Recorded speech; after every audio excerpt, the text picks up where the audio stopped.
প্রথম অডিওটা কার কার এনসিপি কার নেতার নাম কি?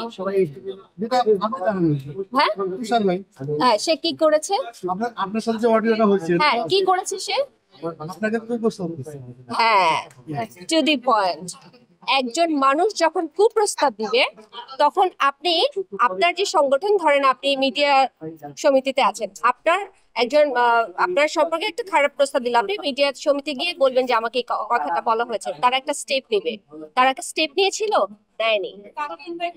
একজন মানুষ যখন একটা অন্যায় করে তার প্রতিবাদ চাওয়া হয়, সেটা যখন প্রতিবাদ করা না হয় তখন কি করবে? আর আমি এটা এভাবে মানুষের সামনে চলে আসবে সেটা আমি চাই না। এটা একটা অনাকাঙ্ক্ষিত ঘটনা, এটা আমি আসলেই চাই না যেভাবে সামনে চলে এসুক। আমি চেয়েছিলাম সংগঠনের মধ্যে যাতে এটা সীমাবদ্ধ থাকে, কিন্তু এটা সংগঠনের মধ্যে সীমাবদ্ধ থাকে না। না না না, আমি মিডিয়াকে দোষারোপ করি নাই। আপনারা আমার কথায় ভুল বুঝবেন না। মিডিয়া হচ্ছে একটা এমন, আমি মনে করি আমার একটা স্ট্রেংথ। আপনারা জানেন বোধহয় 2021 থেকে এই মিডিয়া আমাকে ব্যাকআপ দিয়ে আসছে। মিডিয়ার জোরেই কিন্তু আমি আমার বাচ্চাদেরকে পেয়েছিলাম, মিডিয়ার জোরেই কিন্তু আমি কারাগার থেকে বেরিয়ে আমি আমার রাইটসটা পেয়েছি, মিডিয়ার কারণেই কিন্তু আমার এই বিষয়বস্তুগুলো জনসম্মুখে এসছে। মিডিয়া আমাকে বাঁচিয়ে রেখেছিল 21-এ। আমি মিডিয়াকে কিভাবে ব্লেম করবো? No no no. তাহলে আমাদের যে এখানে যখন কথা বলছেন আপনাদের জন্য, মিডিয়া ভাইদের জন্য, মিডিয়া ভাইদের জন্য না, আমি এটা বলছি এবারে মানুষদের কথা বলছি যারা আমাকে এই ধরনের শব্দগুলো ব্যবহার করে আমাকে কষ্ট দিচ্ছে, আমি সেই মানুষগুলোর কথা বলেছি। মানে আপনারা যে মানুষগুলো আমাকে অনলাইনে এভাবে অশালীন ভাষায় কথা বলে আমাকে কষ্ট দিয়েছেন, আপনাদেরকে বলছি, মানে আমি সেটা বুঝিয়েছি। আচ্ছা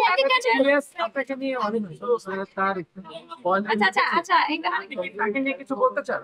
না, আমি বলতে চাই না। আমার একটা কোশ্চেন, মেয়েরা যেন হ্যারাস না হয়, তাই সেই ক্ষেত্রে মেয়েদের কি করা উচিত এটা আপনার মতে? মেয়েরা যাতে হ্যারাসের শিকার না হয়, আপনার মতে কি করা উচিত? আমি বলি, আমি না হয় ধরেন আপনাদের দৃষ্টিতে বা অন্য যারা আমাকে ভালো চোখে দেখছে না বা ভালো একটা শব্দ বলতে চাচ্ছে না,